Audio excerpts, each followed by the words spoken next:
महादेव प्रसन्न होते हैं तो कृष्ण प्रेम प्रदान करते हैं। हमारी एक बात लिख लीजिएगा, और लिख ना सको तो इसको मरते दम तक याद रखिएगा। देव आदिदेव महादेव से जिसने भी कृष्ण भक्ति के अलावा, राम भक्ति के अलावा, प्रेम लक्षणा भक्ति के अलावा कुछ और मांगा, उसकी उल्टी गिनती शुरू हो जाती है। आपने यदि भक्ति के अलावा महादेव से कुछ भी मांग लिया तो आपका नाश निश्चित है। कई लोग मेरी बात का खंडन कर सकते हैं, लेकिन यह बात बिल्कुल अटूट सत्य है, और इस पर स्टडी करके स्वयं देख लीजिएगा। मैं तो आज पूरे रास्ते यही सोचता आ रहा था, बल्केश्वर महादेव का स्मरण करके। भक्ति के अलावा महादेव से जिसने जो मांगा उसको वो वस्तु मिली तो सही, पर नाश करने वाली मिली। रावण ने सोने की लंका मांगी, मिल तो गई, लेकिन क्या हुआ? मिल तो गई पर जल गई, खाक हो गई।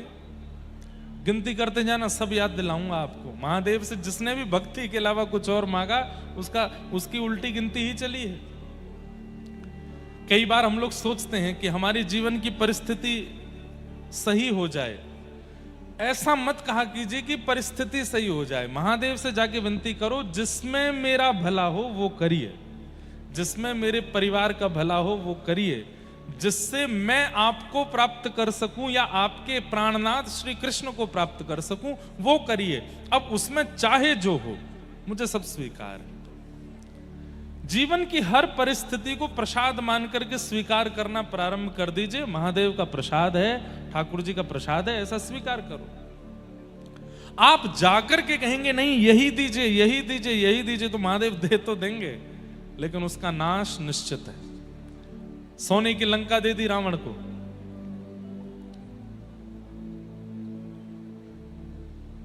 पूरी लंका जल गई। सारे देवता आकाश से देख रहे थे, महादेव भी नंदी पर बैठ करके देख रहे थे, हंस रहे थे, बढ़िया हुआ। देवताओं ने कहा आपने ही तो दी थी इसको, आप क्यों हंस रहे हो? महादेव बोले राम विहीन जो भी वरदान में देता हूं, भक्ति विहीन जो भी वरदान में देता हूं, उसमें मेरी प्रसन्नता नहीं होती। वो मैं केवल पीछा छुड़ाने के लिए देता हूं। तू लेके जा और मेरा पीछा छोड़। इसलिए अच्छा है जल गई, नाश ही इसका निश्चित था। किसी ने रावण को जाके बता दिया, तुम 24 घंटे राम जी का स्तोत्र गाते रहते हो, वो महादेव का स्तोत्र गाते रहते हो, प्रणाम करते रहते हो, जब तुम्हारी लंका जली थी वो भी हंस रहे थे। तो रावण लंका से कैलाश गया और कैलाश में जाकर के शिकायत करता है महादेव से।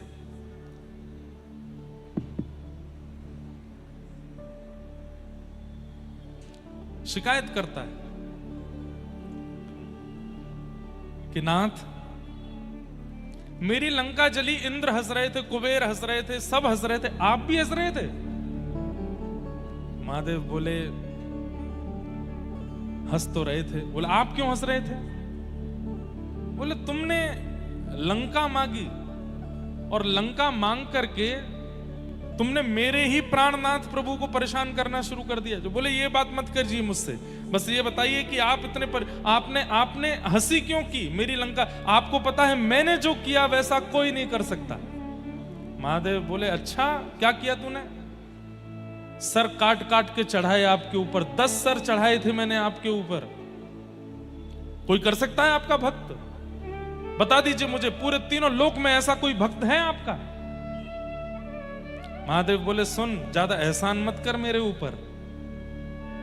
मेरे 11 सिर हैं और तूने 10 सर चढ़ाए थे, तो 10 सर चढ़ाने से 10 रूप तो प्रसन्न हो गए। 11वां रूप यानी 11वां रूप प्रसन्न नहीं हुआ, वही हनुमान बन करके गए और तेरी पूरी लंका जला के आ गए। इसलिए मुझको मत बताओ कि मैंने क्या किया क्या नहीं किया। मुझे राम बहुत प्रिय है, मुझे कृष्ण बहुत प्रिय है। अभी प्रसंग आएगा, ठाकुर जी जब 8-9 दिन के हो गए तो महादेव दर्शन करने गए हैं गोपाल जी का। वहां राम जी जब 6 दिन के हो जाते हैं तो वहां राम जी का दर्शन करने महादेव जाते हैं। इसलिए भैया कभी मन में लग रहा हो कि व्रज के प्रति, ठाकुर जी के प्रति प्रेम लक्षणा भक्ति नहीं बढ़ पा रही है, तो महादेव की शरण में जाओ और महादेव के चरणों में इसी भाव से प्रणाम करो कि मेरे चित्त में प्रिया प्रियतम के प्रति प्रेम बढ़े। मुनिंद्र वृंद वंदिते त्रिलोक शोक हारिणी राधा कृपा कटाक्ष कौन गाता है? महादेव गाते हैं। इसलिए हम तो अभी मुक्तिनाथ गए थे नेपाल में, तो वहां हम संकल्प लेके आए कि हम कालांतर में मानसरोवर में कथा करेंगे और मानसरोवर में भागवत सुनी होगी, शिव महापुराण सुनी होगी, हम वहां रास पंचाध्यायी सुनाएंगे, ठाकुर जी के वृंदावन का रास सुनाएंगे और ऐसी तिथि में कथा करेंगे जिसमें पूर्णिमा आवे और पूर्णिमा के दिन मानसरोवर पर रास विहार होगा। तब महादेव गोपीश्वर बन करके आएंगे और उस रास में प्रवेश करेंगे।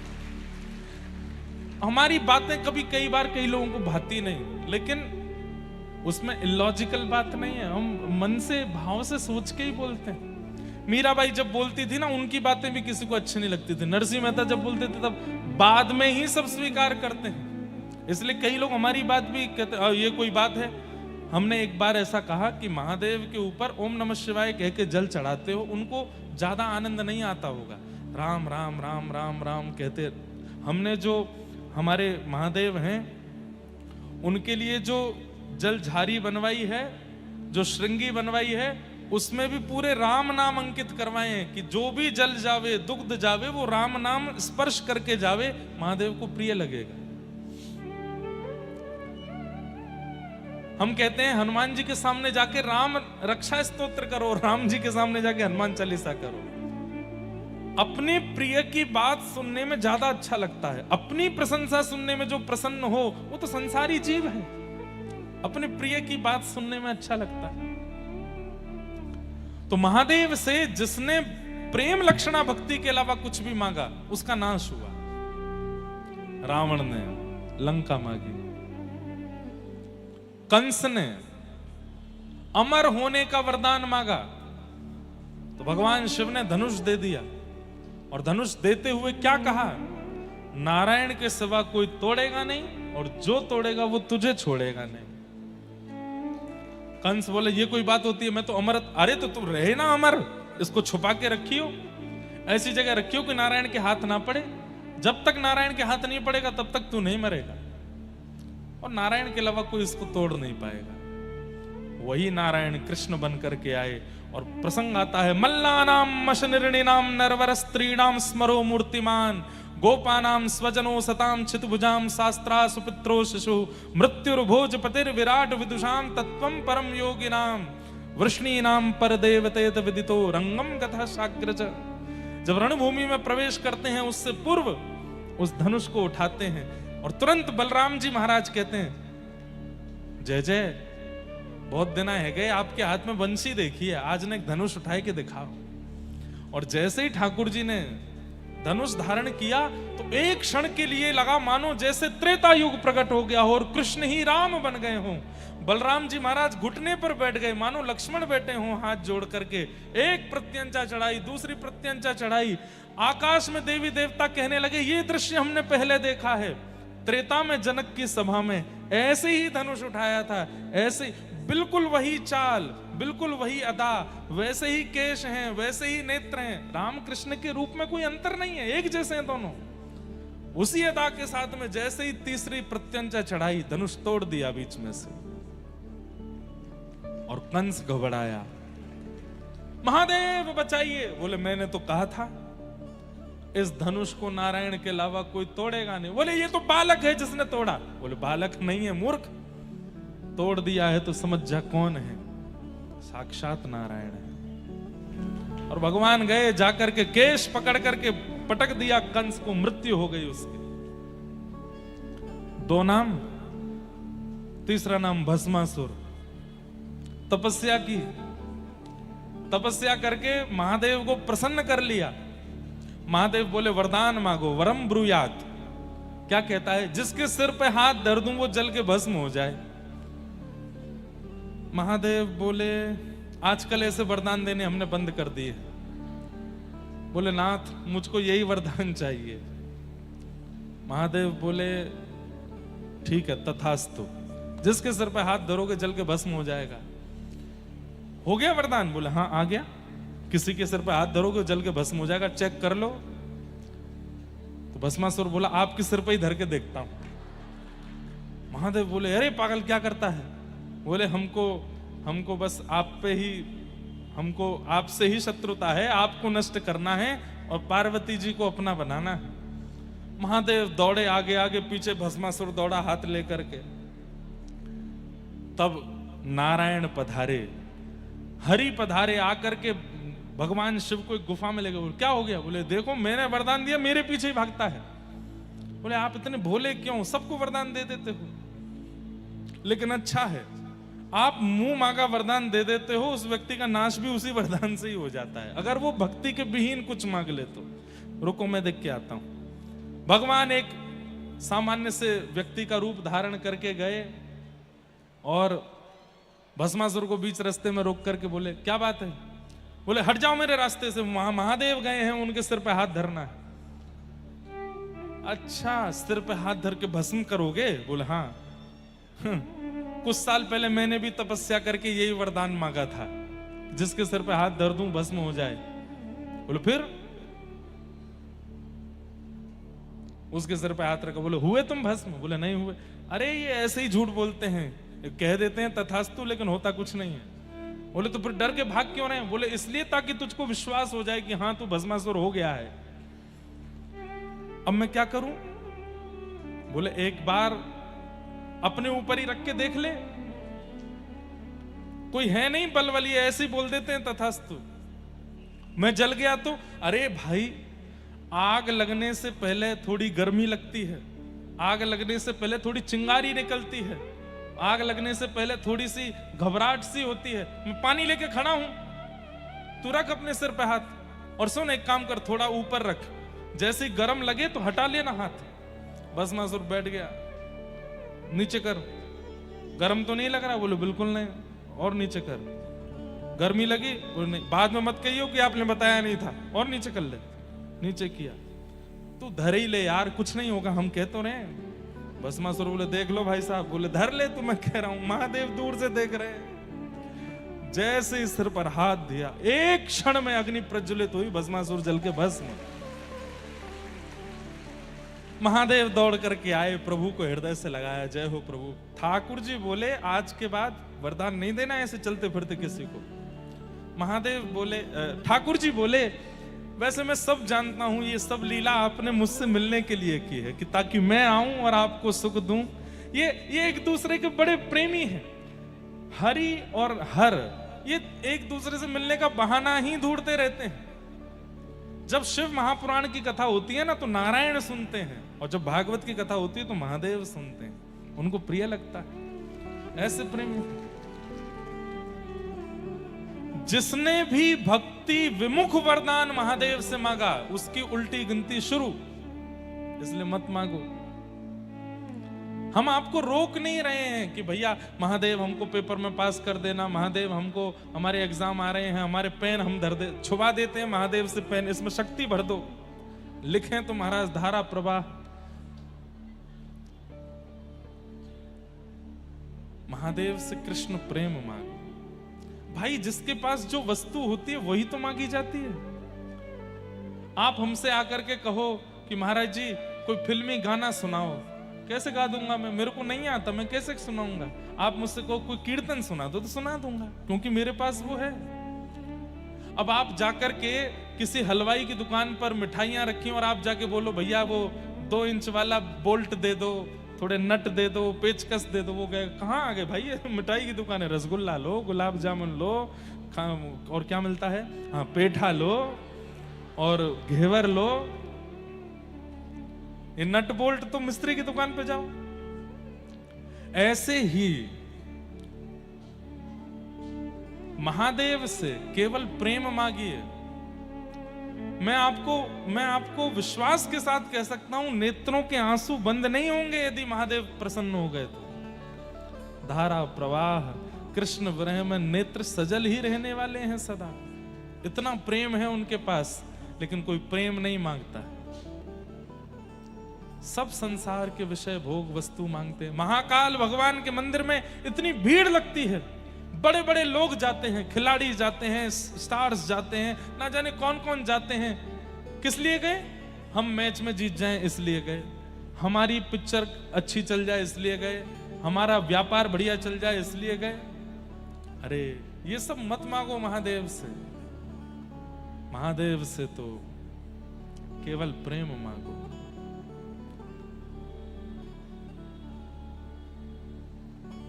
नरसिंह मेहता, पता नहीं क्यों इस कथा में बार बार हमारे जो बल्केश्वर महादेव के सेवाधिकारी हैं, आप भी गुजरात से हैं ना, और नागर ब्राह्मण हैं, नागर ब्राह्मण ही हैं नरसिंह मेहता। तो नरसिंह मेहता जब उनके सामने महादेव प्रकट हुए, तो महादेव प्रकट होकर के सबसे पहला महादेव का स्वरूप है, पहले ही बोलते हैं वरम ब्रूयात, वरदान मांगो, ताकि अगर तुम संसारी वस्तु मांगो तो वो तथास्तु कह के तुरंत चले जाएं। वो पीछा छुड़ाना चाहते हैं, उन पर समय नहीं है बहुत देर रुकने का। नरसिंह मेहता के सामने जैसे प्रकट हो गए महादेव, तो महादेव कहते हैं वरदान मांगो। नरसिंह मेहता क्या कहते हैं? मुझे कुछ नहीं पता कि मुझे क्या चाहिए, और मैं जानता हूं, मैं कथा सुन चुका हूं, जिसने भी आपसे वरदान मांगा उसका नाश ही हुआ है। रावण का नाश हुआ, कुंभकर्ण का नाश हुआ, कंस का नाश हुआ, मुझे अपना नाश नहीं कराना। इसलिए मेरे को तो ये वरदान दे दीजिए, आपके हृदय को जो बहुत प्रिय लगता हो वो मुझको दे दीजिए। महादेव के नेत्र खुल गए, अरे वाह, ये क्या मांगते हो? बोले हाँ, आपके हृदय को जो बहुत प्रिय लगता हो वो मुझको दो। महादेव बोले तुमने तो फंसा दिया हमको। बोले जय जय, अब कृपा करिए ना, आपके हृदय को जो सबसे प्रिय हो वो मुझको दो।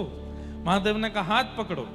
नरसिंह मेहता छोटे बालक थे, हाथ पकड़ा महादेव का, बोले आंख बंद करो, और नेत्र बंद करके कहां जूनागढ़ में प्रकट हुए।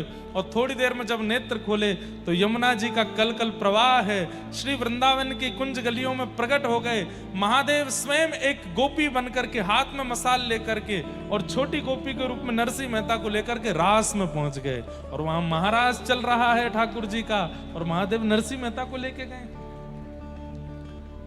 प्रिया प्रियतम के मधुर रास का दर्शन कराया। बंधुओं, कलयुग में, अरे सतयुग त्रेता द्वापर में भी वर्षों वर्षों तक प्रतीक्षा करने पर भी रास का दर्शन नहीं होता। कलयुग में एक क्षण में नरसिंह मेहता ने रास में प्रवेश कर लिया, क्योंकि महादेव की कृपा हुई। दूसरे आत्मदेव नाम के ब्राह्मण, जिन्होंने महादेव की आराधना की, और महादेव जब प्रसन्न होकर प्रकट हो गए तो बोले आपके हृदय की सबसे प्रिय वस्तु मुझे दे दो। महादेव बोले भाई ये मत मांगा करो, बाकी जो चाहे मांगा करो। बोले नहीं, अब तो यही चाहिए। तो महादेव बोले रुको। महादेव गए और श्वेत द्वीप से श्री राधा वल्लभ लाल जी को लेकर के आए, और आत्मदेव ब्राह्मण को प्रदान कर दिया। वृंदावन के श्री राधा वल्लभ लाल ये महादेव ने ही प्रदान किए हैं एक ब्राह्मण को। राधा वल्लभ जी कौन है? ये महादेव के घर के ठाकुर जी। जैसे हमारे घर के ठाकुर जी हैं, सबके घर में लड्डू गोपाल हैं, प्रियालाल हैं, हमारे श्री गिरधर लाल हैं, ऐसे ही महादेव के निज ठाकुर जी हैं श्री राधा वल्लभ लाल, जो वृंदावन में विराजमान है। आत्मदेव ब्राह्मण ने कहा कि अपने हृदय की सबसे प्रिय वस्तु मुझे दो, तो महादेव राधा वल्लभ जी को लेकर प्रकट हो गए और उनको दिया। बाद में फिर कालांतर में भगवान की वंशी के रूप में श्री हितरवंश महाप्रभु आए, और आत्मदेव ब्राह्मण से चित्तावल ग्राम से राधा वल्लभ जी को लेकर के वृंदावन पधारे। अरे महादेव से मांगिए, वो प्रेम देते हैं, उनके पास प्रेम ही है। पर हम लोगों को लगता है विशाल चट्टानों के बीच में रहते हैं, हिमालय पर रहते हैं, सदा योगी रहते हैं, सदा जोगी भेष में रहते हैं, तो ये शायद मनोकामना पूर्ण करने वाले होंगे। अरे वो कर देते हैं मनोकामना पूर्ण, पर उससे आपका लाभ होने वाला नहीं है। संसार की कोई वस्तु मांगी तो 10-5 साल सुखी रह लोगे, उसके बाद फिर दुखी होना पड़ेगा। इसलिए महादेव से तो अनंत सुख मांग लीजिए, और क्या मांगो? प्रेम मांगो। प्रिया प्रियतम से प्रेम मांगो, श्री कृष्ण से प्रेम मांगो, व्रज से प्रेम मांगो। तेरे कैलाशों का अंत न पाया, तेरे कैलाशों का न पाया, अंत बेअंत तेरी माया। ओ भोले बाबा अंत बेअंत तेरी माया। आओ शिव कैलाशों के बस भोली धारों के राजा, शंकर संकट हरणा। ओ भोले बाबा शंकर संकट। आप सब आगरावासी चारों दिशाओं में महादेव बैठे, नित्य जाया कीजिए उनके पास। बल्केश्वर महादेव प्रणाम किया कीजिए और कहा कीजिए कि वृंदावन से प्रीति बढ़े हमारी, व्रज से प्रेम बढ़े हमारा, ऐसी कृपा करो। ओ शिव कैलाशों के बस भोली धारों के राजा, शंकर संकट हरणा। ओ भोले बाबा शंकर संकट।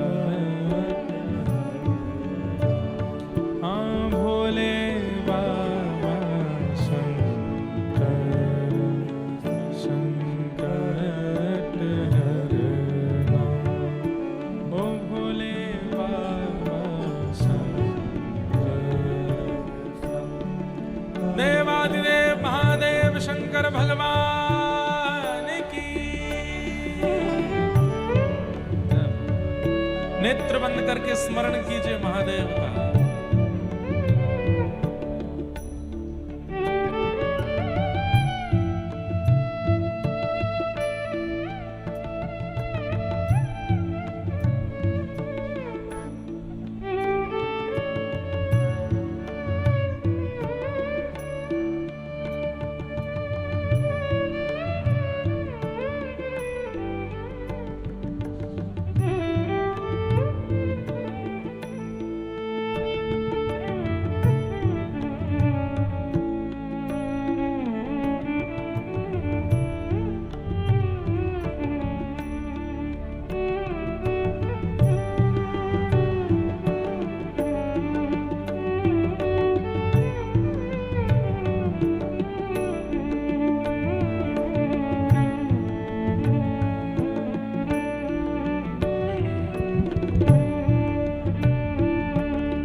शिव कैलाशों के वस धौलीधारों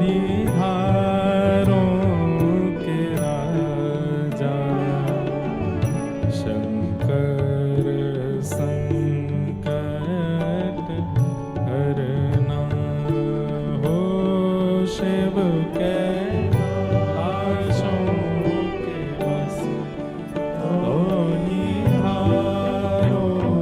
के राजा शंकर संकट हरना हो शंकर संकट हरना शंकर संकट हरना।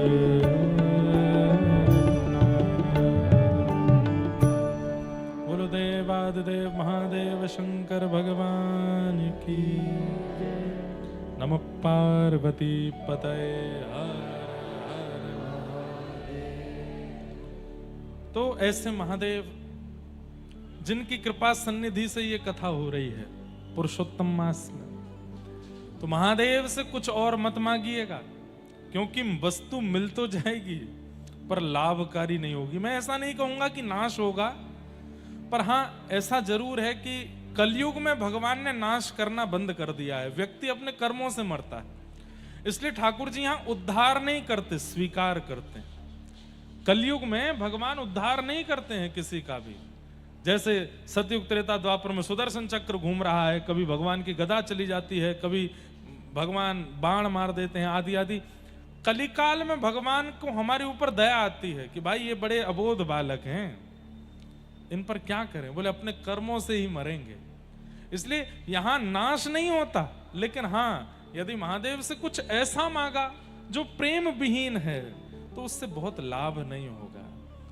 इसलिए महादेव से मांगना है तो प्रेम मांगो और ठाकुर जी का प्रेम मांगो, वही दे सकते हैं। भीगे देव हैं, 24 घंटा भीगे ही रहते हैं, और भीगे देव के पास जाओगे तो आपको भी भिगो देंगे, प्रेम में भिगो देंगे, भाव में भिगो देंगे। आज यही मेरे चल रहा था कि मैं पहले दिन से बल्केश्वर महादेव के चरणों में आया हूं, पर महादेव को अच्छे से स्मरण नहीं कर पाया। हमने कहा आज स्मरण करके ही नंदोत्सव की कथा में चलेंगे। नंदस्त्वात्मज उत्पन्ने जाता ह्लादो महामना आहूय विप्रान वेद ज्ञान स्नातः सुचिरलंकृत वाचयित्वा स्वस्तेनं जात कर्मात्मजस्य वै कारयामास विधिवत पितृदेवार्चनम तथा। नंद जी के लाला भयो है। अब सब लोग बिल्कुल ध्यान से सुनो, ब्रज लीला आपको सुना मैं। नंद जी के लाला भयो है। ऐसा हमारे पूज्य नाना जी पंडित श्री कृष्णलाल शास्त्री जी बहुत अच्छे ब्रज साहित्य के विद्वान थे।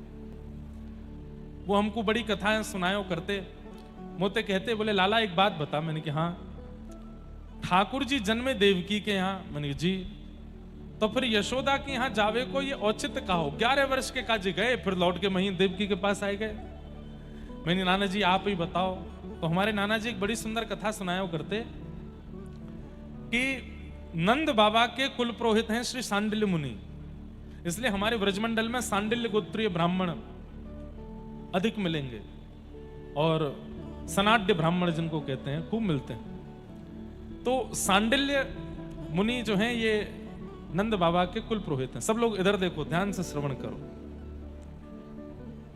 नंद बाबा समय समय पर यज्ञ अनुष्ठान कराते रहते हैं कि क्यों, कि हमारे वंश को वर्धन हो, हमारे वंश में कोई ऐसा बालक आवे जो हमारी पीढ़ी को आगे लेके चले।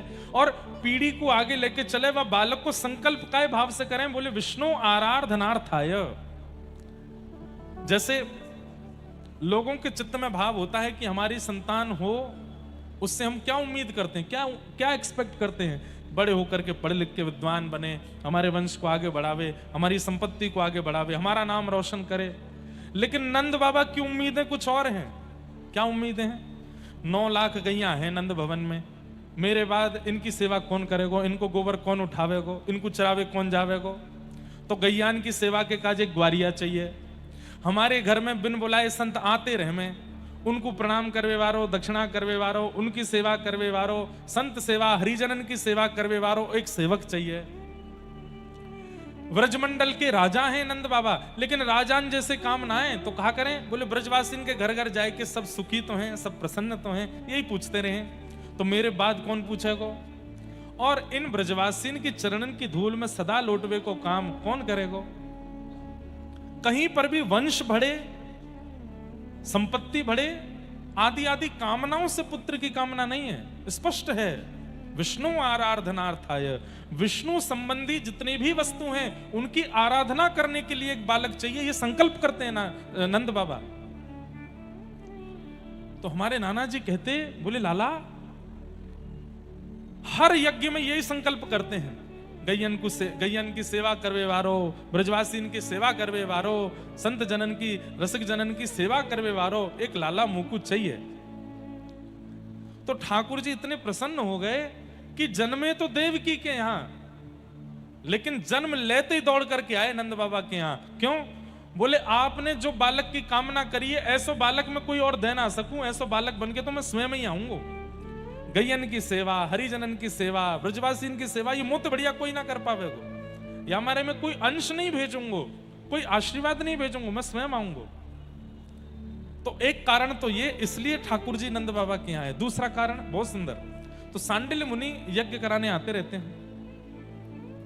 सांडिल्य मुनि नंद बाबा के परिवार से भली भांति परिचित भी हैं, लेकिन एक बार सांडिल्य मुनि कहीं बड़े व्यस्त हो गए, आ नहीं पाए, और उन्होंने अपनो भांजो भेजो कि लाला तू चलो जा नंद बाबा के यहाँ यज्ञ है, वह कराया।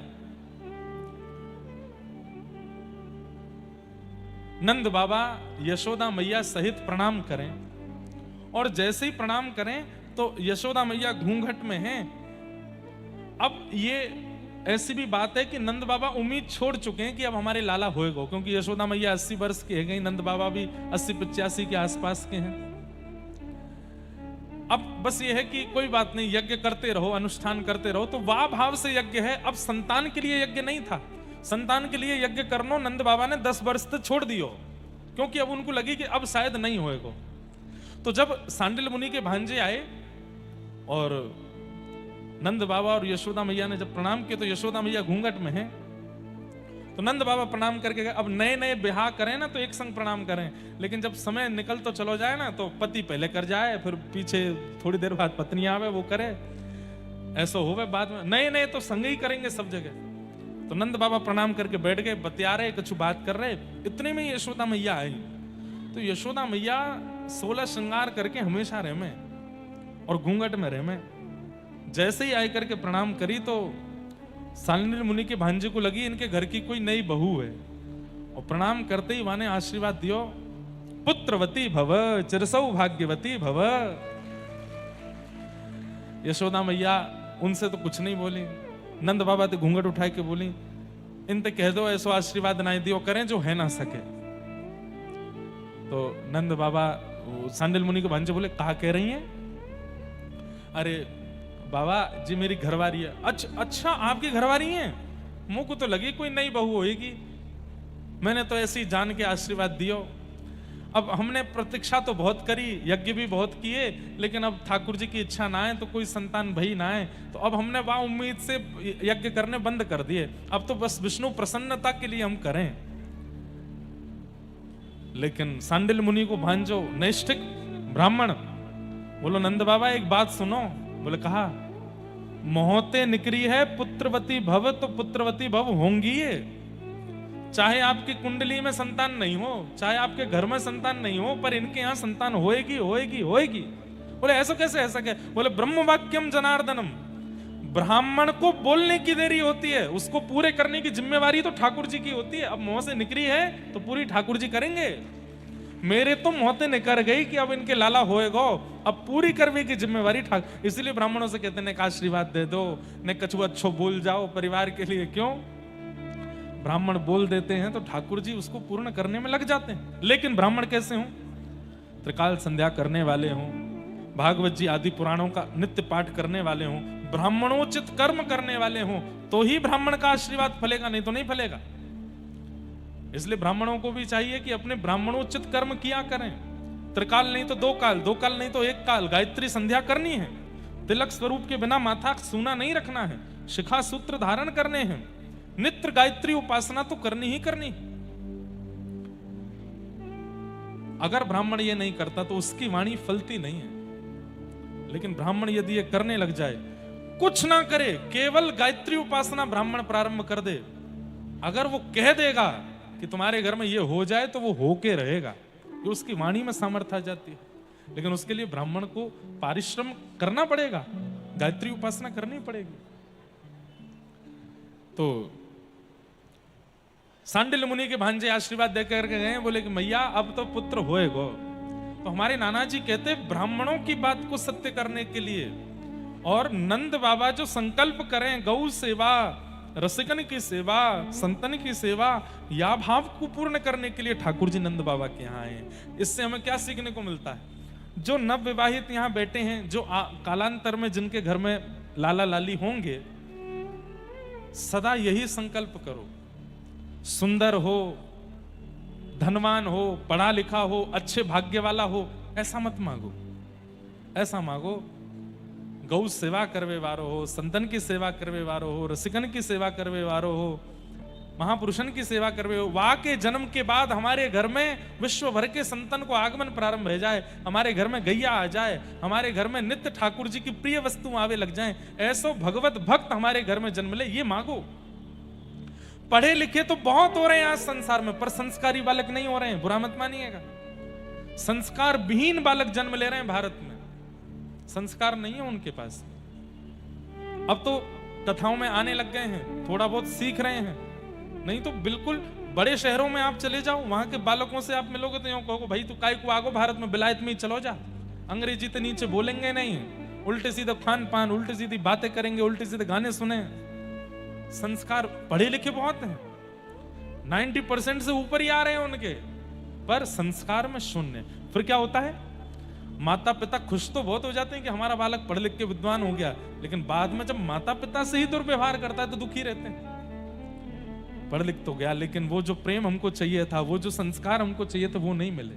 इसलिए ठाकुर जी से मांगो, नाथ संस्कारवान बालक हो। संस्कारवान बालक होगा, अगर ज्यादा पढ़ा लिखा नहीं भी होगा तो भी कहीं ना कहीं कुछ ना कुछ करके व्यवस्थित हो जाएगा। लेकिन पढ़ा लिखा हुआ और संस्कारवान नहीं हुआ, सेटल तो हो जाएगा लेकिन आपको अनसेटल कर देगा, आपको विचलित कर देगा। इसलिए ठाकुर जी से कामना करो संस्कारवान बालक हो, भक्तिवान बालक हो, ठाकुर जी की भक्ति करने वाला बालक हमारे घर में जन्म लेवे, ऐसी प्रार्थना करो। तो ठाकुर जी के घर लाला भयो, ब्रजवासीन को जैसी पतो चली कि नंद भवन में लाला भयो है, अब तो महाराज स्थिति देखो ऐसी, सब अपने अपने घर में दौड़ करके गए हैं। और सवेरे सवेरे को समय दही मत रही थी अधिकतर गोपियां, तो वही दही ले लेकर, अरे कहां सुनवी को आई है, नंद रानी के लाला भयो है? बोले हाँ लाला भयो है। तो अब व्यवस्था हो तो व्यवस्थित वस्तु लुटाई जाए, तो व्यवस्था नहीं थी तो क्या कर रही हैं? दही मक्खन और दूध इन्हीं को ही एक दूसरे पर छिड़का रही हैं। अरे बधाई हो, नंद बाबा के लाला भयो है। तब कोई ने आकर के कही, बोले कोरो कोरो सफेद सफेद दही दूध घी सब उछाल रही हो, यहाँ में सुखनाए मिल लो, ऐसो उछालो जैसे ने रंग लगे। तो अंदर गई हैं, जाकर के वहां में हल्दी दूब आदि ये सब मिलाए करके लाई हैं, और महाराज दधी कानो हेरो, जहां देखो वहीं पीरे पीरे दही उछाले जा रहे हैं, और सब नंद घर आनंद भयो जय कन्हैया। इसमें सबसे बड़ी आश्चर्य की बात क्या है? ये ब्रजवासी जो उत्सव मना रहे हैं, इन्होंने अभी तक लाला को देखा भी नहीं है, और बिना देखे इतने उत्साह में उत्सव मना रहे हैं। इसका मतलब क्या है? कृष्ण केवल एक बालक के रूप में नहीं, वातावरण के रूप में, वायु के रूप में, प्रकृति के रूप में, स्पर्श के रूप में, मतलब पूरे व्रजमंडल के रूप में कृष्ण आ गए हैं। बिना देखे ही उतना उत्साह प्रकट हो रहा है। बिना फोटो देखे छोरा भ्याकू हाँ कर दे, ऐसा होवे? नहीं होवे। पहले फोटो देखेगो, पहले मिलेगो, फिर हाँ करेगो। लेकिन बिना देखे ही इतने उत्साह में भर गए। अरे उत्साह का वर्णन यदि आप सुन लेंगे भागवत जी में, अवाद्यंत विचित्राणि वादित्राणि महोत्सवे, 6 महीने तक नाचते रहे ब्रजवासी। कब रात हो रही है, कब दिन हो रही है, किसने खाया किसने पिया कोई पता नहीं। एक दूसरे के कंधा पे चढ़ चढ़ के वही के सिर को ढोलक बना बना करके नाच रहे। नंद घर आनंद भयो जय कन्हैया लाल की, यशोदा के लाला भयो जय कन्हैया लाल की। ये उत्साह आया कैसे? क्योंकि केवल एक बालक के रूप में कृष्ण नहीं है, संपूर्ण व्रजमंडल ही कृष्ण बन गया है। सबको दर्शन के बाद जो सुख मिलना चाहिए वो पहले ही मिलने लगा है। सबके हृदय को शांति आनंद, मानो ऐसा लग रहा है कि अब हमारा पालक आ गया, व्रज पालक आ गया।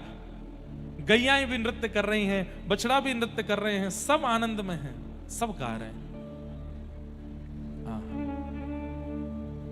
बंधुओं, उस उत्साह की एक बिंदु, और बिंदु भी नहीं कहूंगा, उस बिंदु का भी दशांश हम लोग अनुभव करते हैं।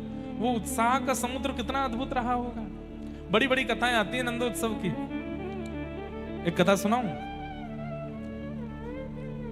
नंद बाबा अटारी पे खड़े होकर के लुटा रहे हैं, रत्न लुटा रहे हैं, सोना लुटा रहे हैं, हीरे लुटा रहे हैं। इतने में ही नंद बाबा कहां देख रहे हैं? सब लोग इधर देखो। नंद महर घर धोटा जायो, बरसाने से टीको आयो। ये हमारे ब्रज में गायो जाए, नंद महर घर लाला जायो, बरसाने से टीको आयो। टीको कब आवे? टीको को मतलब जाकू पूरी दुनिया में रोका बोलो जावे ना, हमारे ब्रजमंडल में वाकू टीको बोले, वाकू टीको हेरो है, मतलब संबंध पक्को है गो। लाला 6 दिना को भयो, बस अभी 100 वर भी पूरे ना भये, और 6 दिना तो ज्यादा कह रहा हूं, 2 दिना को ही भयो है, अभी 100 वर भी ना भये। इतने में कहा देखने को मिल रहा है? वर्षा है रही है क्या बाहर? हैं? अच्छा नहीं, यही चल रहे हैं। आज ज्यादा शांति लगी तो ऐसे लोगों वर्षा तो नहीं। अच्छा, आज वृंदावन में इतनी जोर की आंधी आई है, इतनी जोर की आंधी तूफान वर्षा भई है, लेकिन आगरा में शांति। बाहर है रही है क्या बारिश? नहीं है रही। इधर देखो, यहाँ पे देखो, काय को देख रहे हो बाहर? यहाँ देखो। वैसे आज वर्षा को दिन है, क्योंकि आज गिरिराज धर्म लीला है ना। है रही है? बाहर वाले झूठ बोल रहे हो, बाहर वाले तो मना कर रहे ना है रही। अरे है रही है, भीतर इंद्रेश जी बरस रहे हैं। सुन लो, सुनो सुनो सुनो। अरे यहाँ सगाई पक्की है रही है, तुम बाहर देख रहे हो, यहाँ देखो। नंद बाबा ने देखी, ये सबरी भीड़ के बीच में थे, और ये इतनो सारो सामान सिर पे धर करके कौन आए रहो है? इतने में कोई ने हल्ला किया, अरे बाबा।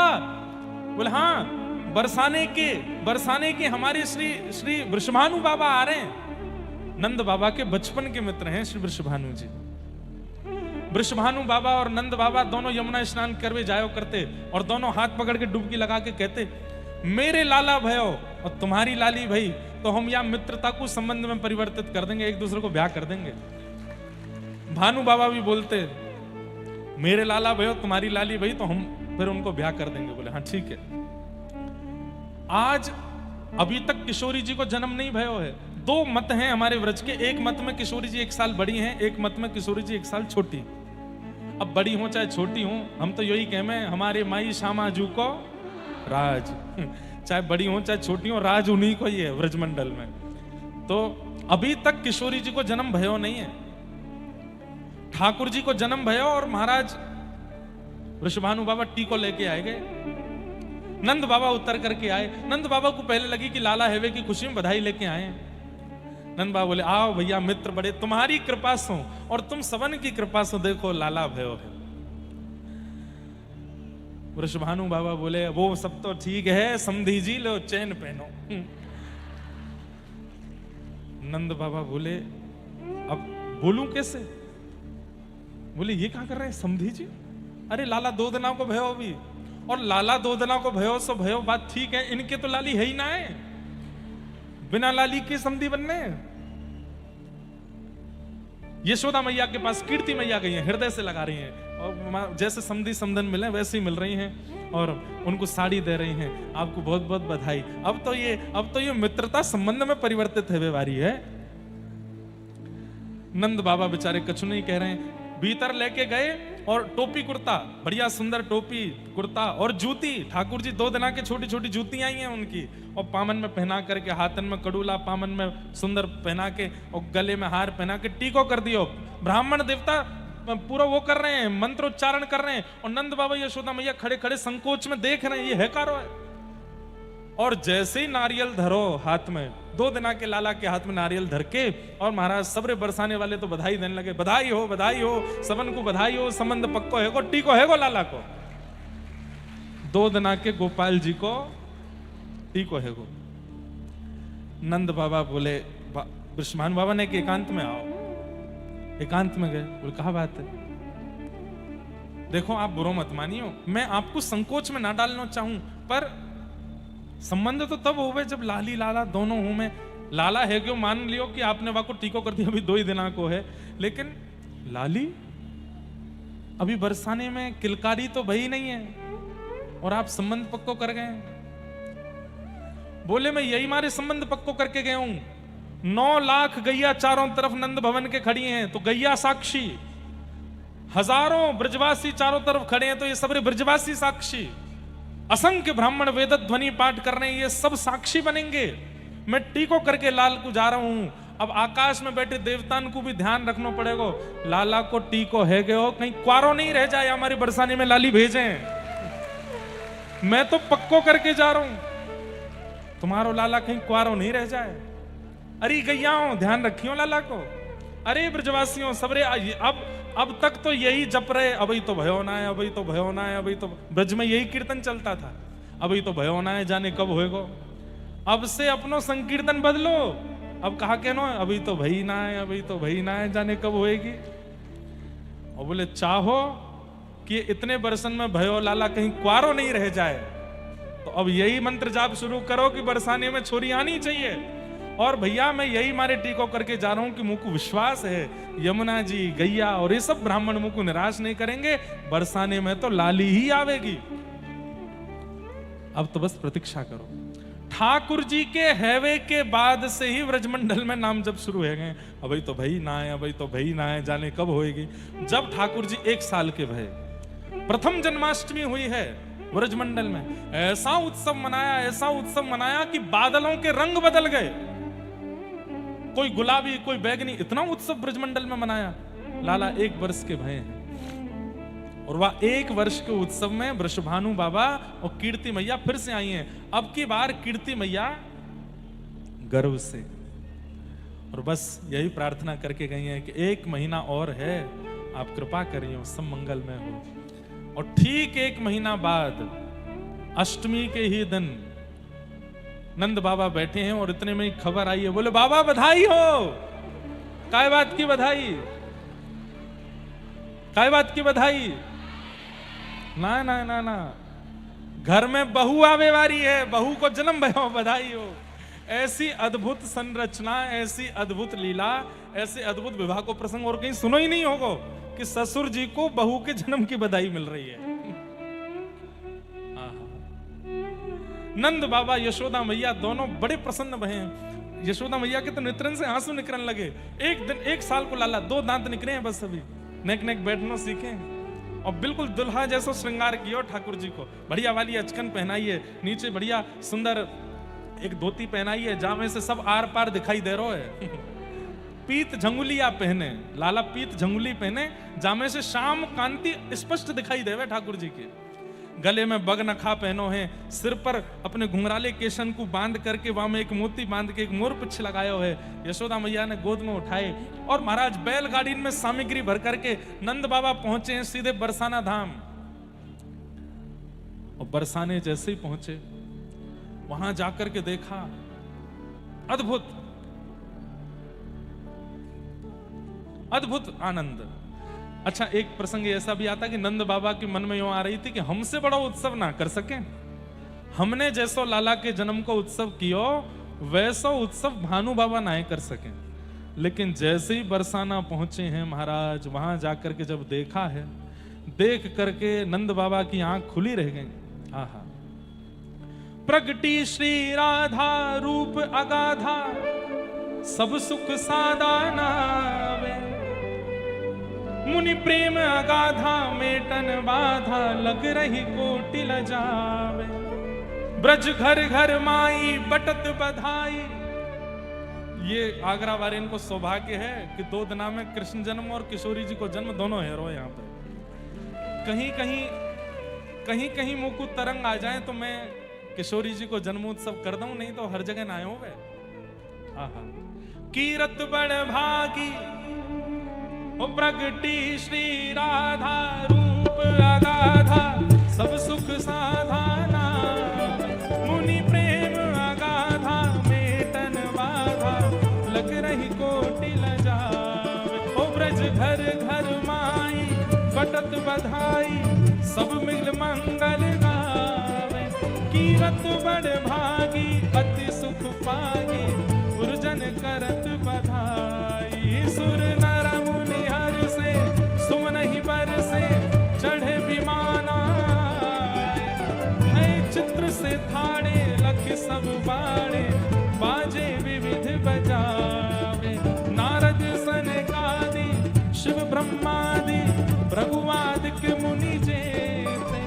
इंद्रादिक जे जहाँ सुन करते तहाँ आए सजन सवेते।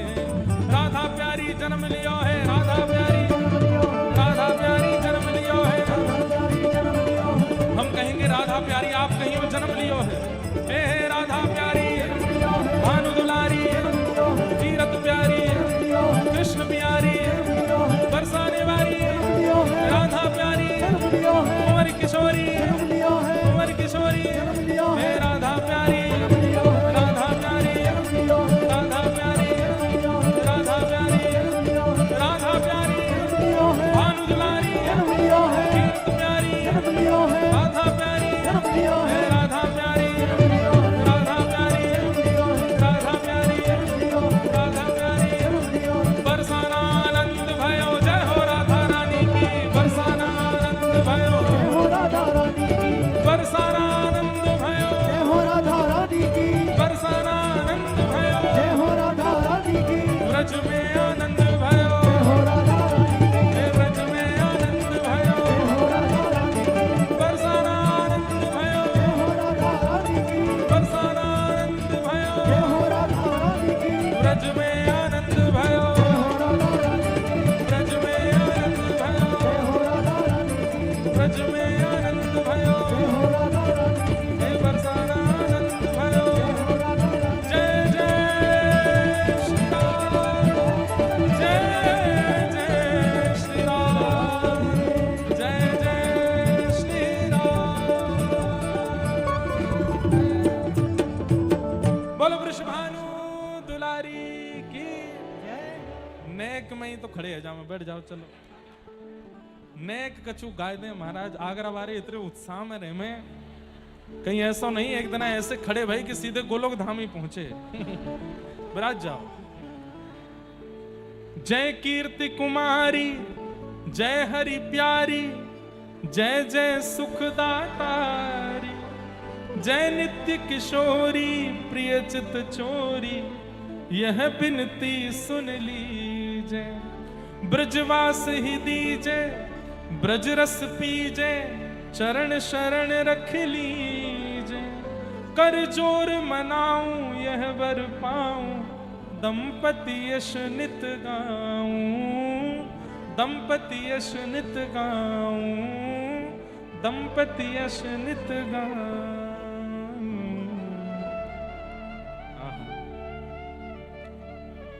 नंद बाबा यशोदा मैया जैसे ही पहुंचे कीर्ति भवन में, सब लोग इधर देखो ध्यान से सुनो, वार्ता मत करो, सब यहां देखो। जैसे ही पहुंचे यशोदा मैया ज्यों ज्यों वह स्वर्ण पलना के पास गई हैं और जैसे ही किशोरी जी को रूप देखो है, आहा। अरे कह रहे हैं रूप तो बाद की बात है, किशोरी जी अपने चरण ऐसे हाथ से पकड़ के लेटी भई हैं और वो चरणन को जो नीचे को भाग है वो दर्शन किया यशोदा मैया ने। आज तक तो बड़ी इतरा रही कि हमारे लाला ते सुंदर कोई नहीं, न सांवलो तो कहा वो सुंदर बहुत हैं ठाकुर जी, लेकिन आज किशोरी जी की रूप माधुरी देख करके आहा। सुभग शीतल अति कोमल सुभग शीतल अति कोमल कमल के सेवरण, हाँ कमल के सेवरण, सुभग शीतल। देख करके जिनके चरणों को देख करके मन के सारे विषाद खत्म हो जाते हो, अत्यंत शीतलता आ जाती हो। अति ही कोमल, मानो स्पर्श करने की भी इच्छा नहीं है कि कहीं हमारे निष्ठुर हाथों से हमने छू लिया तो कहीं किशोरी जी को पीड़ा ना हो जाए, ऐसे चरण हैं किशोरी जी के। और कैसे हैं? बोले कमल के सेवरण, कमल के सेवरण है, कमल कमल जैसा रंग है किशोरी जी के चरणों का। धन धन राधिका के चरण, धन धन राधिका के चरण, धन धन राधिका के चरण, धन धन राधिका के चरण। यशोदा मैया तो चरणों के तलवा देख करके इतनी न्यौछावर रह गई, अब मैं कहां दूं लाली को। बैलगाड़ियों में भर के सामान लाई थी, सखियां ले लेकर के सामग्री आ रही हैं, और यशोदा मैया नहीं ये नहीं, नहीं ये नहीं, नहीं ये भी नहीं। क्यों? कोई भी सामग्री किशोरी जी के रूप के ऊपर जची नहीं रही है। कहां दूं? यशोदा मैया को मन भारी है, कछु लेके ही ना आई, लाली के रूप के बराबरी को कोई सामग्री लेके नहीं आई हूं। तभी गोद में लटके भये ठाकुर जी ने अपने छोटी छोटी उंगली ते मैया के कंधा को खुजान लगे, मानो इशारों कर रहे हो, मैया सबसे बड़ो नीलमणि रत्न तो मैं हूं तेरे पास, मुंह को दे दे। अच्छा, ये भी एक सिद्ध बात है, 1 साल तक ठाकुर जी का नामकरण नहीं हुआ, 1 साल तक नामकरण नहीं हुआ था भगवान का। तो यशोदा मैया क्या बोलती थी लाला को? नीलमणि ही बोलती थी। नीलमणि, अरे मेरो नीलमणि कहां चलोगे, मेरो नीलमणि कहां है? नीलमणि, नीली नीली सी मणि है ठाकुर जी। जब हंसते हैं तो ऐसा लगता है आहा बस देखते रहो। ठाकुर जी का रूप कैसा है पता है? जैसे कोई गहरा सरोवर, और उस गहरे सरोवर में 2 पुष्प खिले हों कमल के, बिल्कुल गुलाबी, ऐसे हैं ठाकुर जी के नेत्र। जब ठाकुर जी अपने हाथ दिखाते हैं तो लगता है 2 पुष्प और खिल गए हों, और जब मंद मंद मुस्का जाते हैं तो ऐसा लगता है एक श्वेत कमल और खिल गया हो उस नील सरोवर में। ऐसे ठाकुर जी का रंग है।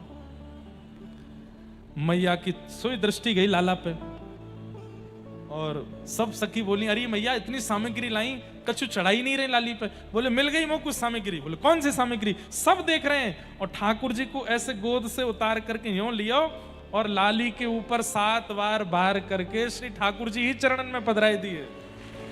और ये दृश्य देख करके महाराज सब न्योछावर रह गए यशोदा मैया पे। बोलो युगल जोड़ी सरकार की। आहा, आज पहली बार दोनों युगल एक साथ आए, पलना में युगल पौड़े, छोटे से पलना में। महादेव से रहा नहीं गया इस लीला को देख के। महादेव सब जगह पहुंचे। तो कहते हैं कि महादेव कैलाश से दौड़े और आंखों में आंसू भर रहे हैं। पार्वती जी बोली कहां जा रहे हो? बोले अभी आता हूं। और दौड़ करके आए, बरसाने में आकर के लहंगा फरिया पहन करके धानिन बन गए। व्रज में, वृंदावन में तो वृंदावन में महादेव गोपी बनते हैं, बरसाने में आके ढाणिन बन जाएं। ढाणिन कौन है? ये ढाणिन की प्रथा हमारी व्रज की बड़ी पुरानी रही, अब नहीं है। और यह परंपरा में कहा है लाली विराज जाओ। हाँ ले लेंगे, आपसे लेंगे, विराजो। हाँ लेंगे।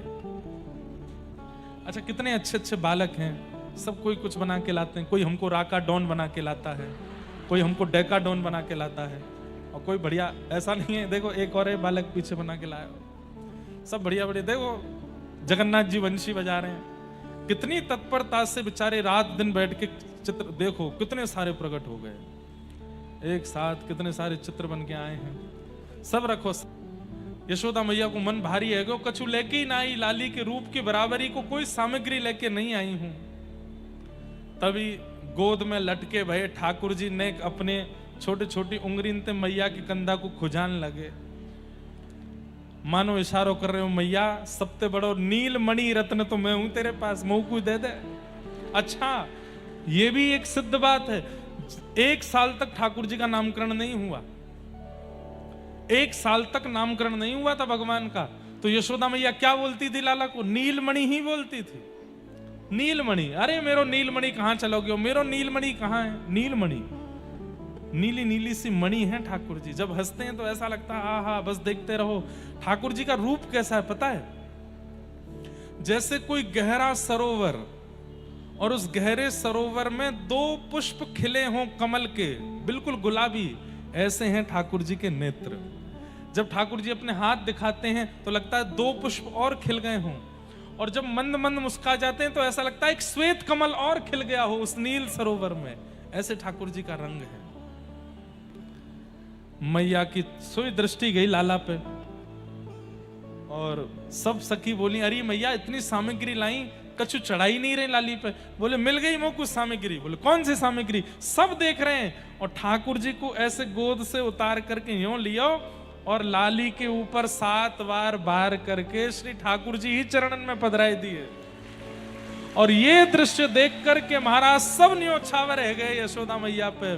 बोलो युगल जोड़ी सरकार की। आहा, आज पहली बार दोनों युगल एक साथ आए हैं। पलना में युगल पौड़े, छोटे से पलना में। महादेव से रहा नहीं गया इस लीला को देख के। महादेव सब जगह पहुंचे। तो कहते हैं कि महादेव कैलाश से दौड़े और आंखों में आंसू भर रहे हैं। पार्वती जी बोली कहां जा रहे हो? बोले अभी आता हूं। और दौड़ करके आए, बरसाने में आकर के लहंगा फरिया पहन करके धानिन बन गए। व्रज में, वृंदावन में तो वृंदावन में महादेव गोपी बनते हैं, बरसाने में आके ढाणिन बन जाएं। ढाणिन कौन है? ये ढाणिन की प्रथा हमारी व्रज की बड़ी पुरानी रही, अब नहीं है। और यह परंपरा में कहा है लाली विराज जाओ। हाँ ले लेंगे, आपसे लेंगे, विराजो। हाँ लेंगे। अच्छा, कितने अच्छे अच्छे बालक हैं, सब कोई कुछ बना के लाते हैं। कोई हमको राका डॉन बना के लाता है, कोई हमको डेका डॉन बना के लाता है, और कोई बढ़िया, ऐसा नहीं है देखो एक और है बालक पीछे बना के लाया, सब बढ़िया बढ़िया। देखो जगन्नाथ जी वंशी बजा रहे हैं, कितनी तत्परता से बेचारे रात दिन बैठ के चित्र, देखो कितने सारे प्रकट हो गए एक साथ, कितने सारे चित्र बन के आए हैं। सब रखो, सब ले जाएंगे हम अपने घर में। हाँ धल्ले हो। हमारे घर में एक चित्रशाला खुलने वाली है। अगर मैं उनको देखता रहा तो मैं वैसा ही हो जाऊंगा। क्या बता रहा था मैं? बैठ जाओ, लेंगे लाली, बैठो विराजो। सब लोग नीचे कर लो, अब कथा सुनो। इतनी बढ़िया कथा चल रही है। महादेव देखो क्या बन के आए हैं, ढाणिन। आहा, ढाणिन बन करके गए। और ढाणिन क्या करते हैं? ये केवल और केवल आशीर्वाद देते हैं, और आशीर्वाद देने के बाद यजमान इनको मुंह मांगी दक्षिणा देते हैं। तब ढाणिन बन के, बड़ी अच्छी लीला है, मैं पूरी तो नहीं गाऊंगा। इस बार लाल जी का उत्सव हुआ था बरसाना में, ब्याहुला उत्सव, तो उसमें एक दिन ढाणिन लीला हुई थी और वहां श्री जी की ढाणिन हुई थी। तो ढाणिन खूब नाचती हैं, गाती हैं, सब करती हैं। अंत में भानु बाबा कहते हैं क्या चाहिए? तब कहते हैं कि ये दोनों युगल जो लेटे हैं ना पलना में, इन दोनों की पीत झंगुलिया और नीली झंगुलिया। झंगुली किसको कहते हैं? जो केवल गले में टांग ली जाए और नीचे ऐसी लटकी रहे, वो झंगुली। छोटे छोटे बच्चे पहने, और वो झंगुली उन्होंने दान में मांगी, और वही झंगुली लेकर के महादेव अपनी जटा में आज तक बांध करके बैठे हैं कैलाश पर। आज भी जटाओं के मध्य में श्री प्रिया जी की, श्री किशोरी जी की जन्म की पहनी वही झंगुली महादेव पहन करके बैठे। कौन जाने, महादेव जैसा रसिक नहीं है कोई विश्व में। हमारी भागवत जी में कहते हैं वैष्णवानाम यथा शंभु। महादेव जैसा कोई वैष्णव नहीं, रसिक नहीं, प्रेम में छके हुए हैं महादेव। कोई मांगे तो सही उनसे वो भाव। हम लोग केवल उनको तांडव करने वाला समझते हैं, हम लोग केवल उनको जोगी समझते हैं, हम लोग केवल उनको एक भस्म रमाए एक योगी के रूप में भगवान महादेव को देखते हैं। नहीं, वो तो अनंत रसिक हैं। सदा नेत्रबंद के करते क्या है? ठाकुर जी की, प्रिया जी की लीलाओं को ही देखते रहते हैं। और इस प्रकार श्री किशोरी जी का प्राकट्य हुआ। और फिर खड़े हो जाओगे आप लोग, मानोगे नहीं, मेरे मन में भाव तो आ जाता है। हो ब्रज में, हो ब्रज में, हो ब्रज में रतन राधिका गोरी, ब्रज में रतन राधिका गोरी, ब्रज में रतन राधिका गोरी, ब्रज में रतन राधिका गोरी, राधिका गोरी, राधिका भोरी, राधिका गोरी, राधिका गोरी, राधिका गोरी, राधिका भोरी, राधिका गोरी। ओ ब्रज में, ओ ब्रज में, ओ ब्रज में रतन राधिका गोरी, रतन राधिका गोरी, ब्रज में रतन राधिका गोरी, रतन राधिका गोरी।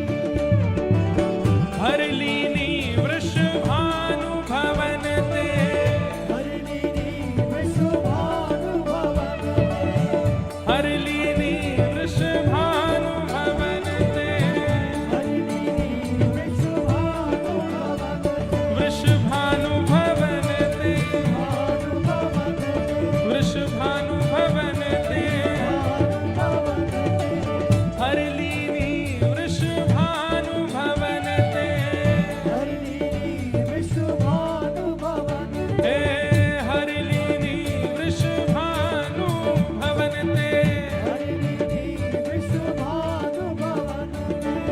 नंद सुवन करी जोड़ी, नंद सुवन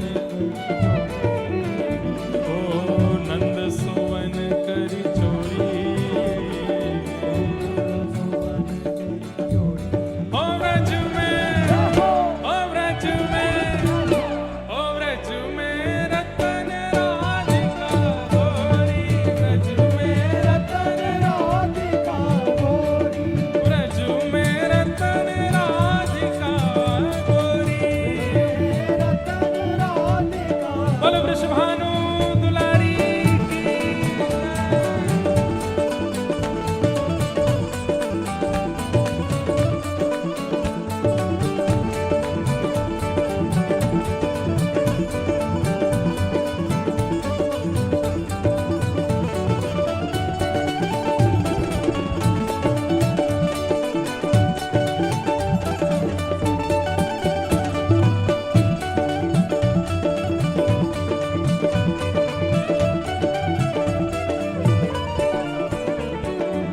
कुंज निकुंजन विहरत दो,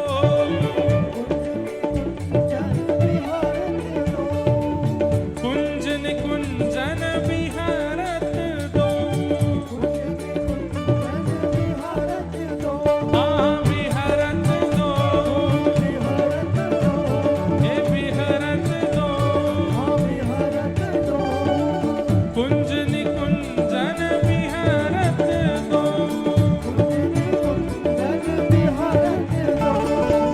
और यमुना जल थोड़ी, और यमुना जल थोड़ी, हाँ और यमुना जल थोड़ी, और यमुना जल थोड़ी।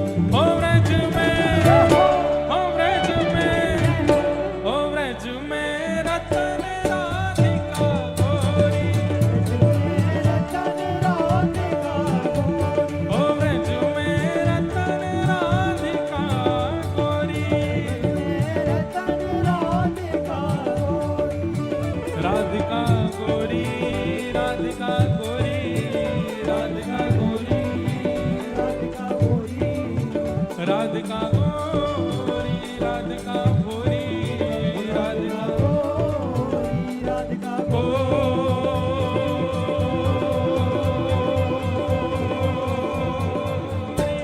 ओ ब्रज में, ओ ब्रज में, ओ ब्रज में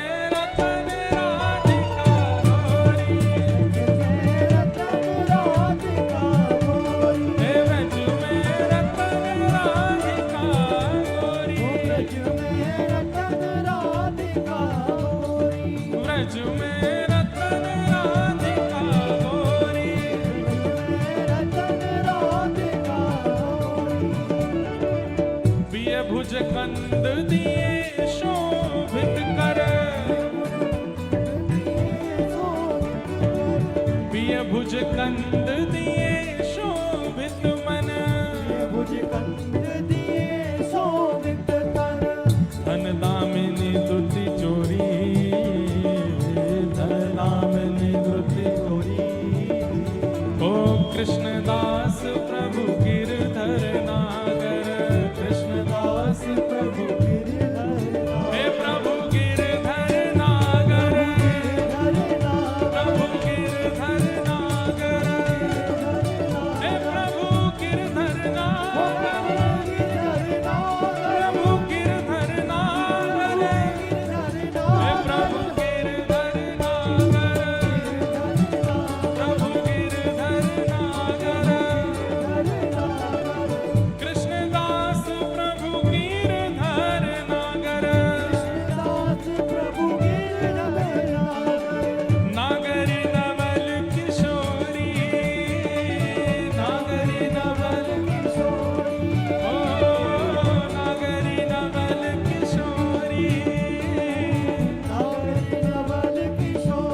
ओ व्रज में, ओ व्रज में, ओ व्रज में रतन राधिका गोरी,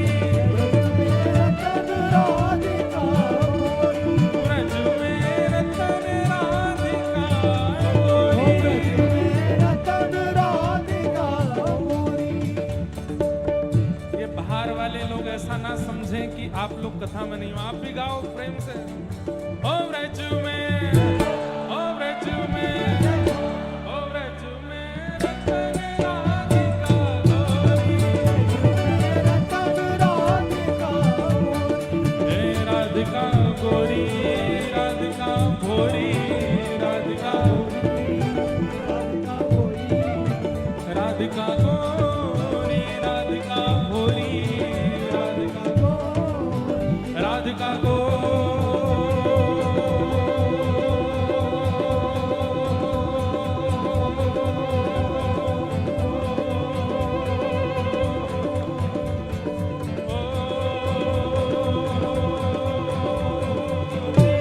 ओ व्रज में, ओ व्रज में, ओ व्रज में रतन राधिका गोरी, व्रज में रतन राधिका, व्रज में रतन राधिका गोरी, ओ व्रज में रतन राधिका गोरी, हे व्रज में रतन राधिका गोरी, ओ व्रज में रतन राधिका गोरी, हे व्रज में रतन राधिका गोरी। जय जय श्री राम, जय जय श्री राम, जय जय श्री राम।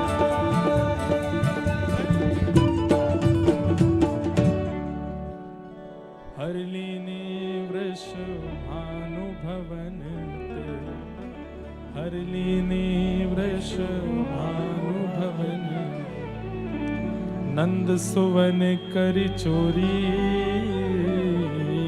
नंद सुवन करि चोरी। कृष्णदास प्रभु गिरधर नागर, कृष्णदास ओ कृष्णदास प्रभु गिरधर नागर, कृष्णदास और नागरी नवल किशोरी, नागरी नवल किशोरी। ओ व्रज में रतन राधिका गोरी, व्रज में और ऊंचे स्वर में गाओ, हे व्रज में रतन राधिका गोरी,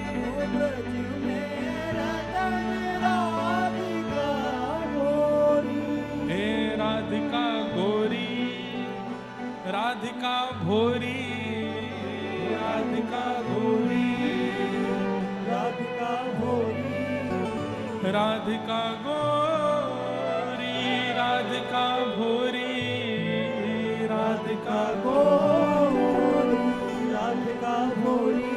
ओ ब्रज में रतन राधिका गोरी, ओ ब्रज में रतन राधिका गोरी, ब्रज में रतन राधिका भोरी।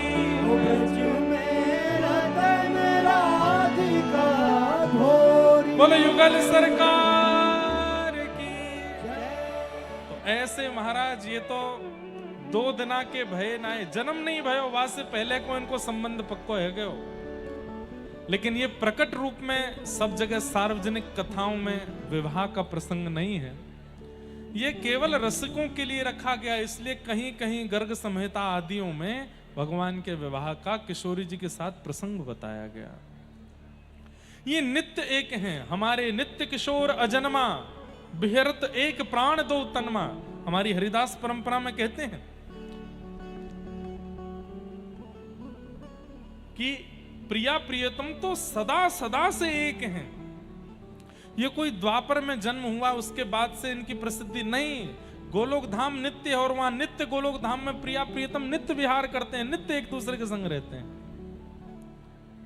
और इस नित्य केली का अनुभव पहली बार इस द्वापर युग में ठाकुर जी ने कराया।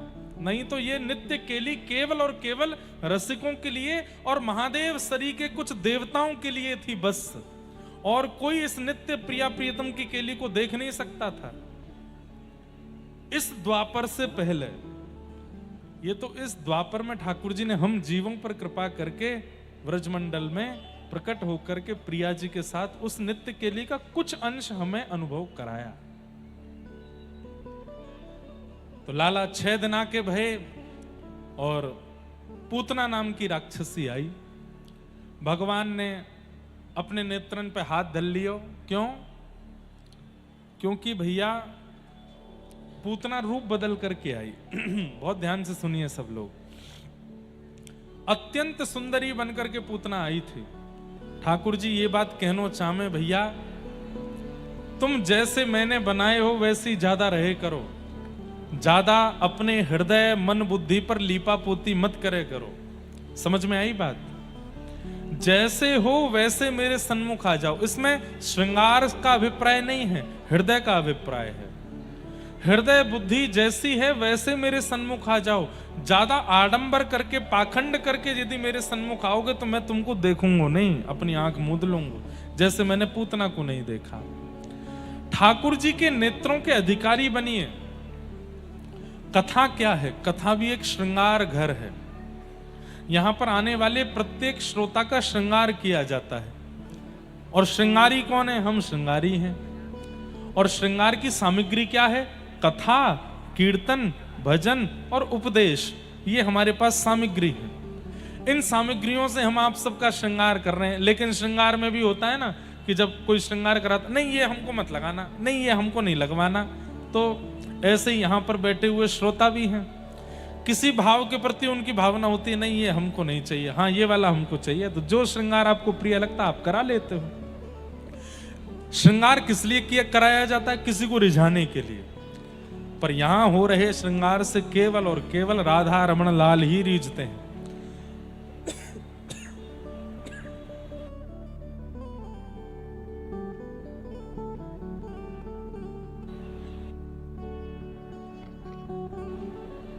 और कोई नहीं रीझता है। लेकिन कई लोग हैं वो श्रृंगार ही नहीं कराते, वो श्रृंगार घर में आकर के जैसे आए थे वैसे ही चले जाते हैं। तो फिर सब लोग टोकते हैं उनको, अरे भाई तू श्रृंगार घर में जाकर के भी अपना श्रृंगार करा के नहीं आया। तो यहां हजारों लोग आ रहे हैं पर सबका श्रृंगार नहीं हो रहा, किसी किसी का हो रहा है। जो अच्छा, श्रृंगार की भी एक विधा है, सीधे बैठो हिले डोलो मत, तो ही श्रृंगार बढ़िया होता है। लेकिन आप बार बार विचलित होते रहोगे, बार बार अब कोई काजल लगा रहा है आंख में और आप यूं यूं यूं करते जा रहे हो तो क्या होगा? जगन्नाथ जी बन जाओगे, कारे कारे ऐसे आंख है जाएंगे। तो इसलिए कथा का प्रत्येक प्रसंग एक श्रृंगार है, और ये 7 दिन में 7 पेटियां खोल करके श्रृंगार किया जाता है। 7 दिन में जब आपका श्रृंगार युक्त हो जाता है तो 7 दिन बाद आप ठाकुर जी को अपने उस रूप से रिझाने लगते हो। रूप का नहीं होता है, अंतरंग रूप का होता है। उस अंतरंग रूप से अगर ठाकुर जी रीझ गए तो प्राप्त हो जाते हैं। पूतना राक्षसी है पर परम भक्त बनकर के आई है, परम दीन बनकर के आई है। ठाकुर जी को ये पाखंड बिल्कुल प्रिय नहीं, इसलिए भक्तों से हमारा निवेदन है पाखंड से बचा कीजिए। पाखंड भक्ति के साथ आ जाता है कभी कभी, जब लगता है कि लोग बाग हमसे इंप्रेस हो रहे हैं, लोग बाग हमारी भक्ति हमारी भावना से खुश हो रहे हैं, तो हम फिर उसका आडंबर करने लगते हैं। हमको लगता है किसी ने कुछ ये जो फुसफुस चल रही है इसमें कुछ छिड़का है, सुगंधी तो आई लेकिन हमारे गले में पहुंच गई है। इसलिए बीच बीच में वो अवरोध जैसा हो रहा है। क्या बता रहा था मैं? हाँ, पूतना को भगवान ने नहीं देखा। पूतना को ना देखने का दूसरा कारण क्या है कि पूतना जब व्रजमंडल में आई तो जितने भी लोग कीर्तन कर रहे थे सब कीर्तन छोड़ के उसको देखने लग गए, इतनी सुंदर बन के आई। इसका मतलब हरि भजन परायण हरि भक्त परायण लोगों का जो ध्यान भंग करता है उसको ठाकुर जी नहीं देखते हैं। जो कथा से आपको विमुख कर रहा है, भजन से विमुख कर रहा है, भक्ति से विमुख कर रहा है, नाम जप से विमुख कर रहा है, उसको ठाकुर जी फिर देखते नहीं है। क्यों? तेरे कारण मेरे भक्तों का भजन छूट रहा है, तुझे मैं नहीं देखूंगा। दूसरा कारण पूतना को ना देखने का। यह बहुत बड़ा दुर्भाग्य है कि ठाकुर जी के इतने समीप जाकर के भी पूतना भगवान के नेत्रों की अधिकारिणी नहीं बन पाई। भगवान गोद में गए, उसके पयोधर का पान किया, और जैसे ही उसके प्राणों को पीने लगे, प्राणी समम रोष समन्वितो पिबत, यशोदा मैया कहीं बाहर चली गई थी, पीते पीते भगवान ने जैसे उसके प्राण पिए, विशाल रूप धारण कर लिया। सामुंच मुंचाल मित प्रभाषिणी, बालक छोड़ चिल्लाने लगी। ठाकुर जी बोले या तो मैं आसानी तो पकड़ू ना हूं और एक बार जाकू पकड़ लूं फिर वाकू ठिकाने लगा के छोड़ू। मौसी जी रो मत। 6 दिन के बालक जब बोलने लगे, पूतना बोली अरे बालक बोलता है, छोटा सा बालक बोलता है। और भगवान ने जैसे ही प्राण पिए पूतना का वध हो गया। बोलो पूतना मर्दन भगवान की। 6 दिन के ठाकुर जी ने पूतना का वध किया। एक बहुत सुंदर कारण हमारे पूज्य पिताजी बताते हैं कि ठाकुर जी ने नेत्र बंद करके महादेव को याद किया। क्यों? महादेव, हम तो दूध घी दही मक्खन पीवे खावे आए हैं, पर ये मौसी देखो हमको जन्म लेती विष पिवावे आई है। अब विष पीवे को अधिकार और विष पीवे का अभ्यास हमारे पास तो है नहीं, इसलिए हे महादेव आप मेरे कंठ में आकर के बैठ जाओ, और मैं जैसे ही आपको पयोधर पीऊंगो, वह पयोधर में से जितनों भी विष तत्व है वो आप पी लियो, दूध में पी जाऊंगो। या हमारे ठाकुर जी ने महादेव को स्मरण किया। अद्भुत लीलाएं हैं ठाकुर जी की। पूतना का वध किया, जोर की आवाज हुई, ब्रजवासी बोले कहां भयो? तो जाके देखी नंद भवन की पीछे की दीवार टूटी पड़ी और विशाल विकराल पूतना पड़ी है। सब लोग पहले नंद भवन के भीतर गए, लाला कहां है? ना पलना में है, ना बिस्तर पे, ना यशोदा मैया के पास। जैसे ही सबने झांक करके देखी तो पूतना के ऊपर ठाकुर जी लेटे। दौड़ करके सबने ऊपर से ठाकुर जी उठाए। अब इसमें भी हमारे नाना जी बड़ी सुंदर बात बताते, बोले लाला ठाकुर जी की, जैसे मैंने एक प्रश्न किया था, ठाकुर जी राक्षसों को प्रधानता देते हैं कि भक्तों को? बताओ, भक्तों को। सब यही उत्तर दोगे। तो फिर पूतना के लिए वीवीआईपी ट्रीटमेंट, उसको अंदर तक बुला लिया, पलना तक आ गई, वो उसकी गोद में भी चले गए, और जो सुख किसी को नहीं दिया उसका पयोधर भी पी लिया। क्यों? तो ये मैंने प्रश्न नाना जी से किया, तो हमारे नाना जी ने इतना सुंदर उत्तर दिया कि आप सुन के आनंदित हो जाओगे। हमारे नाना जी बोले लाला देख, ठाकुर जी जब प्रकट भये तो 6 दिना के अंदर लगभग ब्रजवासी ने लाला के दर्शन कर लिए, लाइन लगा के सबने देख लिए। गुस्सा है गई कौन? गौशाला की सबरी गैया। बोले जबरदस्ती अपनो नाम धर रखो गौ ब्राह्मण प्रतिपालक श्री कृष्ण। अरे काय बात के गौ ब्राह्मण प्रतिपालक? 6 दिन है गए जन्म लिए और अभी तक गौशाला में हमको दर्शन देवे नहीं आए हैं। हम गैया हैं, हमारे खुर हैं, 4-4 पाँव हैं, हमको कोई भीतर नंद भवन में तो लेके जावे को नहीं। हम यहाँ बंदी भई हैं गौशाला में और चारों धर दियो गए और ये चराती रहो और दूध निकाल के लाला को अभिषेक करती रहो। काय बात को करें? लाला नेक नेत्रन को तो दिखे, एक बार आके हमारा स्पर्श कर जाए, कहा बुराई है? अरे हमारे काज पृथ्वी पर आयो तो हमते आके मिलना चाहिए सबसे पहले। सो ठाकुर जी के पास ये पुकार गैयान की पहुंच गई। ठाकुर जी बोले अभी मैं 6 दिना को हूं, कहीं चल के बाहर आ गया तो सबरे ब्रजवासी डर के भाग जाएंगे। 6 दिना को लाला चलन लगो। सामर्थ्य तो पूरी है मुंह में, लेकिन मुंह को पूर्ण रूपेण लाला जैसी लीला करनी है तो मैं चलूंगा नहीं, फिरूंगा नहीं, लेकिन गैयान को दर्शन कैसे दूं? तो ठाकुर जी बोले रुक जाओ, एक लंबी नसेनी मंगाऊं। अभी नसेनी समझे? एक लंबी सीढ़ी मंगाऊं, बाप पे चढ़ के तुम सबन को दर्शन कराऊंगा। बोले कैसे? तो 6 दिना के ठाकुर जी ने पूतना को इतनो वीवीआईपी ट्रीटमेंट दियो, भीतर तक बुलाए लगी। क्योंकि ठाकुर जी जानते हैं कि अपने रूप में आएगी तो ये लंबी हो जाएगी और या के पयोधर पर लटको लटको मैं भी ऊपर पहुंच जाऊंगा तो सबरी गैयान को मेरो दर्शन है जाएगा। जितनी गैया हैं सब मेरो दर्शन कर लेंगे। गैया लगे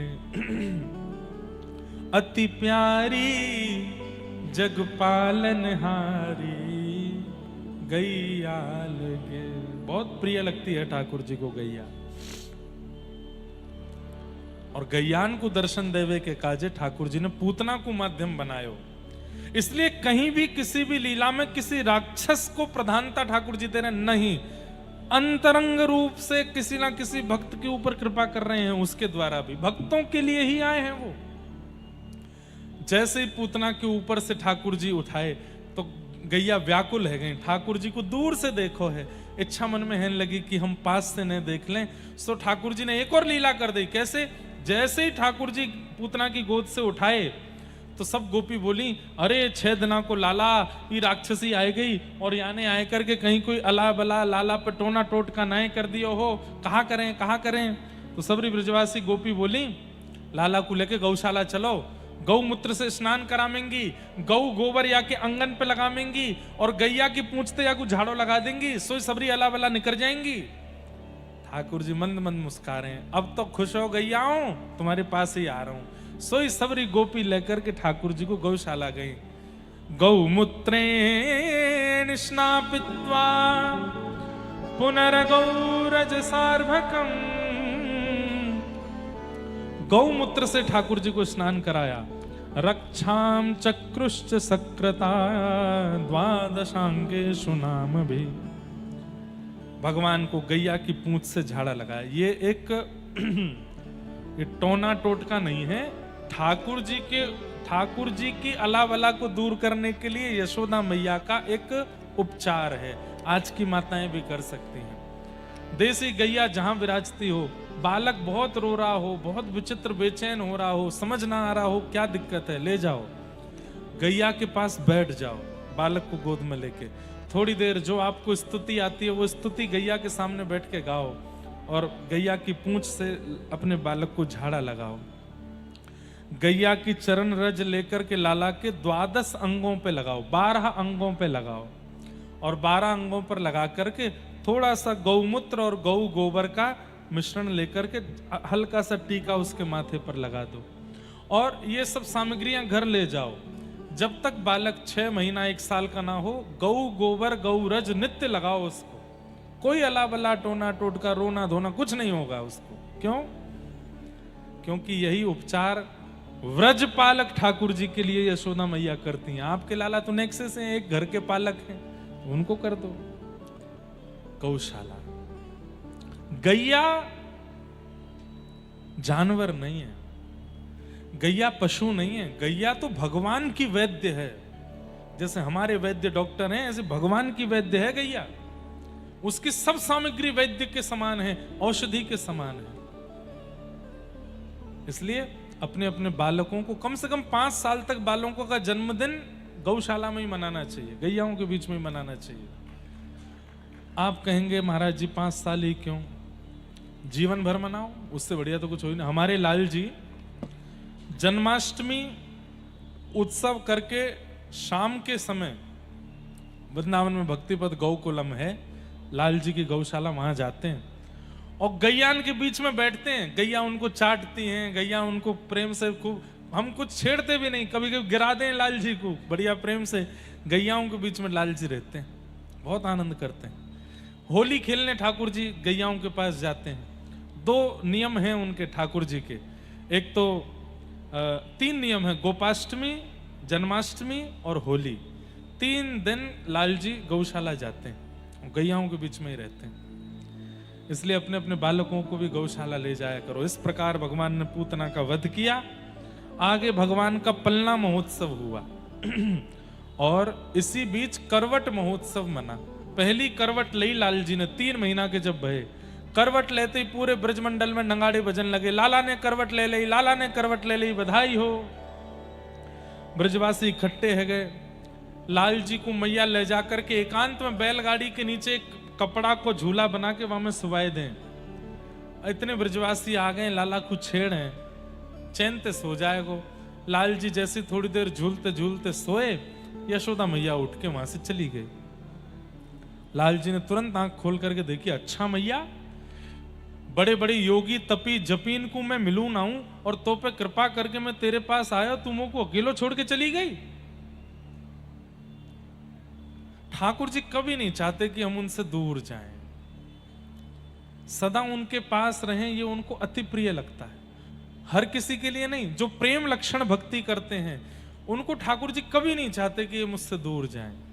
कई लोग वृंदावन से वापस आने में जब रोते हैं ना, वो नहीं रो रहे हैं, ठाकुर जी भावुक हो रहे हैं। ठाकुर जी कह रहे हैं मत जाओ, यहीं रह जाओ, हमारे पास ही रह जाओ, हमसे दूर मत जाओ। बहुत प्रिय लगता है ठाकुर जी को अपने भक्तों को देखते रहना। रोज नए नए वस्त्र पहन के श्रृंगार करके टिपटॉप बन के तैयार होते हैं बिहारी जी, राधा वल्लभ जी, राधा रमन जी। किसके लिए? आप सबको देखने के लिए। अरे हम लोगों में भी आलस से आ जाता है तो पुराने वस्त्र दोबारा पहन लेते हैं। हमारे ठाकुर जी पुराने वस्त्र कभी नहीं पहनते, रोज नए वस्त्र पहनते। क्यों? आज मेरा वो एक सेवक आ रहा है, वाकू दर्शन देनो मुको। कितना प्रेम करते हैं ठाकुर जी, बहुत प्रेम करते हैं। इसलिए उनके प्रेम को स्वीकार किया करो। यशोदा मैया जैसे ही उठ के दूर गई, ठाकुर जी बोले अच्छा मैया तुम होते दूर जा रही है, अभी बताऊं। अब इसमें मान लो कि ठाकुर जी को पता था या ये भी मान लो कि नहीं पता था। ठाकुर जी ने तो मैया को बुलाने के लिए क्रिया की। क्या? बैलगाड़ी पर लंबा पैर किया और लंबा पैर करके भगवान ने, और जैसी बैलगाड़ी से छुपाया पीछे करके तक के मारी, सो बैलगाड़ी 3 बार आकाश में घूम करके नीचे गिर गई। उसी समय सक्टासुर नाम का एक दैत्य आया था और उसी बैलगाड़ी के ऊपर आके बैठा था। भगवान ने तो बैलगाड़ी घेरी की आवाज होगी तो मैया लौट के आ जाएगी, लेकिन उसी बीच सक्टासुर नाम के दैत्य का भी वध हो गया। बोलो सक्टासुर मर्दन भगवान की। सोचिए बंधुओं, एक बात बोलूं, ठाकुर जी की माया बड़ी अद्भुत है। शास्त्री जी अनुज जी को भेजो। ठाकुर जी की माया बड़ी अद्भुत है। और वो अद्भुत माया कैसी है कि एक बार मार्कंडेय ऋषि का नाम सुना है? मार्कंडेय ऋषि ने भगवान से क्या प्रार्थना की कि मुझे आपकी माया का दर्शन करना है। ठाकुर जी बोले भैया कैसे? तुमको तो 5 साल का जीवन था बस मार्कंडेय ऋषि का। महादेव की कृपा से, बड़ी अच्छी कथा है मार्कंडेय ऋषि की। मार्कंडेय ऋषि एक काशी के ब्राह्मण के यहाँ आपका जन्म हुआ, तो काशी के ब्राह्मण ने तप करके महादेव को प्रसन्न किया। महादेव प्रसन्न होकर के बोले वरदान मांगो। बोले एक पुत्र दे दीजिए। तो महादेव बोले कुपुत्र दें कि सुपुत्र दें? बोले ये कैसा प्रश्न है? बोले कुपुत्र देंगे, उसकी आयु तो लंबी होगी लेकिन परेशान बहुत करेगा, और सुपुत्र सुख तो बहुत देगा लेकिन अल्प आयु में चला जाएगा। तो ब्राह्मण देवता बोले भगवान कुपुत्र मत दो, सुपुत्र ही दे दो, अल्प सुख ही ले लेंगे हम। तो महादेव ने मार्कंडे ऋषि के रूप में बालक उनको प्रदान किए और कह दिया ये बालक केवल 5 वर्ष जिएगा। ब्राह्मण देव तो सुनकर गए, अरे जय जय ये क्या किया, 5 वर्ष का जन्म बस, बोले बस यही है। महादेव अंतर ध्यान हो गए। अब वो उस बालक को लेकर के हर संत के पास जामे, उनके चरणों में प्रणाम करें, आप आशीर्वाद दो, दीर्घायु हो, दीर्घायु हो। सब लोग ध्यान से सुनो, इधर देखो, दीर्घायु हो। एक बार काशी की गलियों में लेकर के ब्राह्मण अपने बालक को घूम रहे थे, तब सप्तऋषि आए। सप्तऋषि कौन है? महादेव के प्रथम 7 शिष्य ही सप्तऋषि हैं। अचानक से वे सप्तऋषि आ गए और ब्राह्मण देवता ने अपने बालक को उनके चरणों में बोले आप इसको आशीर्वाद दो। वो बालक प्रणाम करने में इतना निपुण हो गया था, 2-3 साल की उसकी उम्र हो गई थी। वो प्रणाम इतना अद्भुत करता था कि जो संत जन होते थे उससे प्रभावित हो जाते थे। सप्तऋषियों ने आशीर्वाद दिया, दीर्घायु भव। तो ब्राह्मण देव बोले भगवान, अच्छा वो ब्राह्मण क्या करते थे, जब आशीर्वाद देते थे उसके बाद बताते थे कि महादेव ने इसको केवल 5 वर्ष जीने का आज्ञा की है और आपने दीर्घायु कर दिया, अब आप संभालो इसको, दीर्घायु होनी चाहिए। सप्तऋषि बोले तुमने तो हमको फंसा दिया, महादेव ने इसको 5 साल जीने की आज्ञा दी, हमने इसको दीर्घायु कर दिया, अब क्या करें? बोले मैं नहीं जानता, 2 साल और बचे, इसके 3 साल का है, अब आप ही बचाओ, नहीं तो आपका आशीर्वाद विफल हो जाएगा। सप्तऋषि बोले सीधे महादेव के पास तो नहीं जा सकते, हमारे गुरुदेव हैं वो। तो उस बालक को लेके ब्रह्मा जी के पास गए और बालक से कहा ब्रह्मा जी को लंबी दंडौत करना और जैसे तुम करते हो वैसे ही करना। गोल मटोल बढ़िया सुंदर स्वरूप था। ब्रह्मा जी को जाकर कहा हा ऐसे दंडौत करें, फिर उठें, फिर दंडौत करें, फिर कभी नासिका से दंडौत करें, कभी एक पैर पे एक पैर रख के दंडौत करें। ब्रह्मा जी इतने खुश हो गए, अरे अरे अरे वाह वाह वाह, बड़ा प्यारा लाला है, दीर्घायु भव। सुनो, सप्तऋषि बोले अब हमारा कंटक कटा, अब तुम जानो। ब्रह्मा जी बोले मतलब? बोले इस बालक को 5 वर्ष जीने की आज्ञा महादेव ने दी है, हमको भी ऐसे प्रणाम किया था तो हमने इसको दीर्घायु भव ऐसा आशीर्वाद दिया कि भाई खूब बढ़िया लंबी आयु जियो, दूधो नाओ पूतो फलो। अब दूधो नाओ पूतो तो तभी फलेगो जब लंबी आयु जिएगो। हम तो घबरा गए थे, पता जब चला कि 5 साल का ही इसको आज्ञा है महादेव की, तो हम आपके पास ले आए। अब बढ़िया, अब आप जानो, आपका काम जाने, इस बालक की आयु लंबी होनी चाहिए। ब्रह्मा जी बोले क्या करें? तो ब्रह्मा जी उस बालक को लेकर सीधे महादेव के पास गए और महादेव के चरणों में और बढ़िया बोले ऐसे ही प्रणाम करना, इधर देखो, इधर देखो, यहां देखो, ऐसे ही प्रणाम करना। जैसे ही उस बालक ने प्रणाम किया, महादेव भी देख करके प्रसन्न हो रहे हैं, वाह बहुत, इधर आओ, बहुत बढ़िया, प्यारा लाला, दीर्घायु भव। ब्रह्मा जी बोले सप्तऋषियों खुश हो जाओ, मैं भी खुश हूं, जिसने वरदान दिया उसी ने आशीर्वाद दे दिया। महादेव बोले क्या हुआ? बोले ये वही बालक है काशी के ब्राह्मण का जिसको आपने 5 साल जीने की आज्ञा दी थी। ब्रह्मा जी मंद मंद मुस्काने लगे। महादेव बोले कोई बात नहीं। ब्राह्मण को बुलाया, बोले ले जाओ बालक को। बोले महाराज वो 5 वर्ष वाला जो आप बताए थे, बोले नहीं होगा। बोले हुआ तो? बोले हम देखेंगे, 5 वर्ष पूर्ण होते ही मैं आऊंगा काशी में, फिर से प्रकट होऊंगा मैं। और मार्कंडेय बालक जब 5 वर्ष के हुए, यमराज प्रकट हो गए और यमराज प्रकट होकर के जैसे ही उस बालक को पकड़ने लगे, इतने में ही त्रिशूल आया महादेव का और ब्रह्मा जी के वो यमराज के सामने आकर के खड़ा हो गया। बोले नहीं छू सकते इस बालक को। बोले क्यों? 5 वर्ष में इसको जाना है। महादेव प्रकट हो गए। बोले भगवान आपने ही प्रथम वाक्य दिया है कि ये 5 वर्ष में जाएगा, और ये हमारे देव समाज का नियम है कि पहली बात पहले पूरी होगी, दूसरी बात बाद में। तो पहली बात है कि 5 वर्ष में इसको जाना है, तो वो तो पहले होगा। अब आपने इसको वरदान दिया, आशीर्वाद दिया, वो मैं नहीं जानता। महादेव बोले सुनो, हमारे सामने बैठो। बैठ गए। बोले मानवों के 5 वर्ष और ब्रह्मा के 5 वर्ष और हमारे 5 वर्ष और नारायण के 5 वर्षों में अंतर होता है। हमारे 5 वर्ष कैसे होते हैं? आज 1 साल, 2 साल, 3 साल, 4 साल, 365 दिन 1 साल के 5 बार अगर हम कर लें तो हमारे 5 साल हो जाएंगे। लेकिन ब्रह्मा जी का 5 साल ऐसा नहीं है। ब्रह्मा जी का 5 साल कैसा है? सतयुग त्रेता द्वापर कलयुग, सतयुग त्रेता द्वापर कलयुग, सतयुग त्रेता द्वापर कलयुग, सतयुग त्रेता द्वापर कलयुग। जब 71 टाइम्स बीत जाएगा तब ब्रह्मा जी का 1 दिन होगा। ऐसे ब्रह्मा जी के 5 साल, ऐसे ब्रह्मा जी भी जब 100 साल जीते हैं तब महादेव का 1 दिन होता है। तो महादेव बोले हमारे 5 साल के अनुसार तो ये बालक कब तक जीवित रहेगा यमराज, आप इसको लेकर के नहीं जा सकते, हमारे 5 साल तक ये बालक रहेगा। इसलिए मार्कंडेय ऋषि आज भी चिरंजीवी हैं, आज भी जीवित हैं। भगवान की माया कैसी, मैं इस विषय पे बोल रहा था। तो मार्कंडेय ऋषि ने भगवान से कहा कि मुझे अपनी माया दिखाओ। तो ठाकुर जी ने कैसे माया दिखाई? मार्कंडेय ऋषि अपने आश्रम पर बैठ करके हवन कर रहे थे, ओम भू स्वाहा, और जैसे ही समिधा छोड़ी उसी समय उनके नेत्रबंद हुए। और नेत्रबंद होते ही आश्रम तो अंतर्ध्यान होगा, सामने से लंबी चौड़ी लहरें आ रही हैं, समुद्र में तूफान आ रहा है, प्रलयकालीन समुद्र हो रहा है, आकाश से हाथी के सूंड के समान बूंदें गिर रही हैं, पृथ्वी चटक चटक करके जगह जगह से प्रलयकालीन समुद्र में डूबती जा रही है, सब नष्ट हो गया। एक लहर देखी जो हिमालय की सबसे ऊंची चोटी के ऊपर से आ रही है, पूरा पृथ्वी प्रलयकालीन समुद्र में डूब गई। लेकिन तभी क्या देखते हैं, सब मर गए, अकेले मार्कंडेय ऋषि बचे हैं। तभी एक वट वृक्ष का पत्र बहता हुआ आया और उस पर नन्हे से गोपाल जी अपने पैर के अंगूठा को पी रहे हैं। करार बिंदेन पदार बिंदम मुखार बिंदे विनिवेशयन्तम वटस्य पत्रस्य पुटे शयानम बालम मुकुंदम मनसा स्मरामि। श्री कृष्ण गोविंद हरे मुरारे नाथेति नामानि मुहुर्वदन्ति।